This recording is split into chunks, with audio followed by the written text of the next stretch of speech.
Um, this is a story time of when I decided I no longer wanted to be with my ex piece of shit, narcissistic, lying abuser of a boyfriend who played the victim. We were together for a while. He had physically assaulted me. So what happened is we were down at the water and we had done Molly. I thought maybe we could do some Molly and maybe talk through something. You know what I mean? Yeah, we did. We were able to. And then in the morning, when it wore off, we were sitting down there and we were talking about getting the charges dropped because he had charges in Alberta where he had assaulted me almost to the point of death.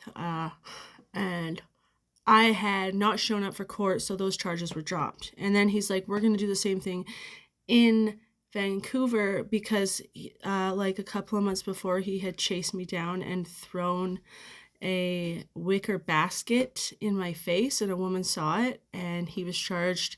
We had a no contact order put on us. And because of that, we weren't allowed to be around each other. And he had breaches and he had warrants out for his arrest. And he was evading the police and was doing a pretty good job of it, to be honest. Like, he had probably gotten away about 7 or 8 times by this point. So we were down at, what do you call it? Crab Park? Yeah, we were down at Crab Park in Vancouver. And we were down on the beach and we had spent the night there.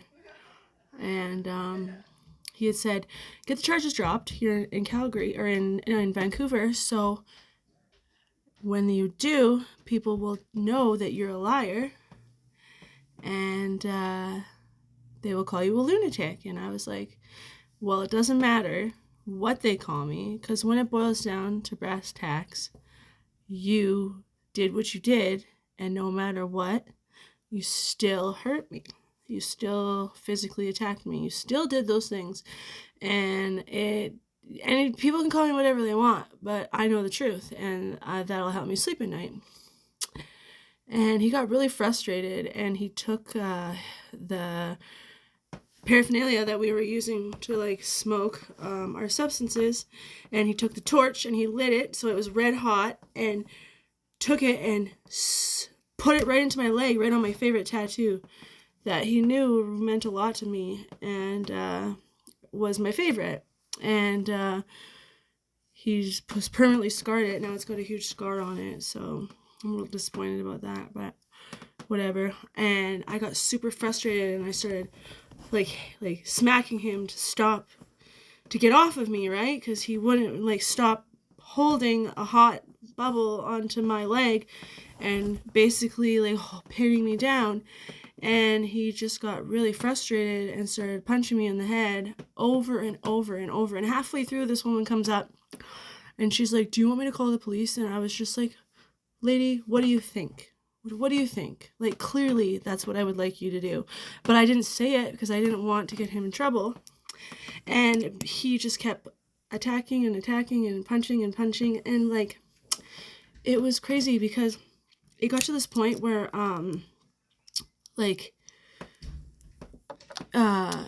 he was just so out of it that he didn't realize what he was doing, and he was just in the frame of mind of being so violent that the police showed up there, and he couldn't stop. Like, he couldn't stop punching, and he kept doing it and doing it and doing it until the point where they were running after him, and he couldn't realize, oh shit, they're coming after me. So what he did is he basically stayed to the last second, realized that the last second they were coming, ran. He almost got away, but he got caught at a chain link fence and they arrested him. And he went away for 3 months. And I was like, well, okay, so I did the best that I could. I tried my best. I survived on the streets alone. I tried not to sleep with people because I loved him, right? I didn't want to I didn't want to do anything that would be considered cheating, right? So I just would like walk around and I would pick things up off the ground and I would sell them. But every once in a while, when I had to do what I had to do, I had to go work. And it was always my last option. It was always after every other thing that I had tried to do didn't work. And it was my last option. It was like the last thing that I tried. I had to do it a couple of times, but that was never good enough for him. He didn't look at the situation, you know, like he thought that I was like it would be better that I suffered in withdrawal than like didn't get myself unsick. But like he was allowed to do whatever he wanted, right? But if I tried to like hold him accountable, he's a man and he has a different set of rules. That was the way that he thought. And so we fought the whole time after, like, so like I was like always looking out for him for those 3 months. And then finally I was crossing the street and there he was on the other side of the road. And I ran over into his arms and was like, oh my God, I miss you. I love you. And like, cause we were in a toxic relationship. So, he was like, we made up and I thought everything was good. But then he started being like, you're cheating on me, blah, blah, blah. And I was just like, dude, I was not cheating on you. Cause like, I always told him the truth no matter what. And he was a liar. He like would hold me, like he would attack me for being truthful. But then would do the exact same thing behind my back, but weaponize my honesty against me all of the time. And we just fought and fought and fought. And then it was just like, it was really bad. We had a really bad physical fight. And then he got arrested again. So he was gone for, oh no, yeah, that's right. We were sitting down and we were smoking out of the bong, and in Vancouver there's this thing called a nail, and you get it really hot and then you drop your substance on top of the nail and you smoke it in a bomb, so you can do like a gram at a time if you wanted to, just like if you're not getting, like if it's not hitting hard enough. And it's basically, it helps so that you can get a good hoot. So basically, and we were sitting there and we had just gotten into this huge fight. This guy took me upstairs to try and separate us. And he had given me some dope. And we were sitting there and we were smoking it. And he was just putting me down and putting me down. And like, he just couldn't understand that I was just so tired of listening to him put me down. And I tried to leave. I was like, I don't want to be around you anymore. Like, I'm tired of this. I'm tired of listening to you hurt my feelings. I'm tired of never being enough. I'm tired of trying my best, doing whatever you want me to do, and it's just never good enough. And he's like, you're just leaving because the dope's gone. And it's like, I paid you back. I got substances and I just smoked it with him. So I paid him back everything that he smoked with me.